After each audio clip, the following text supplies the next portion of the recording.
KCR కేటీఆర్లపై BJP MP కొండా విశ్వేశ్వరరెడ్డి కీలక వ్యాఖ్యలు చేశారు. ఫోన్ ట్యాపింగ్ వంటి దుర్చర్యలకు పాల్పడినందుకు వారికి ఖచ్చితంగా శిక్ష పడాలని, వారిద్దరూ జైలుకు వెళ్లాలని ఆయన డిమాండ్ చేశారు. ఫోన్ ట్యాపింగ్ కేసులో భాగంగా బీజేపీ ఎంపీ ప్రత్యేక దర్యాప్తు బృందం ఎదుట విచారణకు హాజరయ్యారు. విచారణ అనంతరం మాజీ ముఖ్యమంత్రి కేసీఆర్, మాజీ మంత్రి కేటీఆర్లపై తీవ్ర విమర్శలు చేశారు.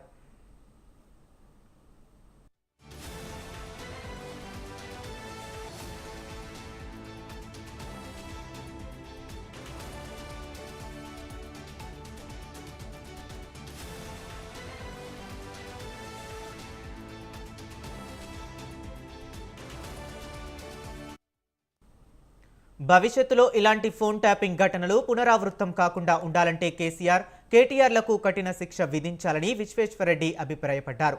ఈ అంశాన్ని పార్లమెంట్ సమావేశంలో కూడా ప్రస్తావించి జాతీయ స్థాయిలో చర్చిస్తానని ఆయన స్పష్టం చేశారు. ఫోన్ ట్యాపింగ్ వ్యవహారాన్ని సమగ్రంగా నిరూపించేందుకు అవసరమైతే కేంద్ర ప్రభుత్వ సహాయం కూడా తీసుకోవాలని ఆయన సూచించారు.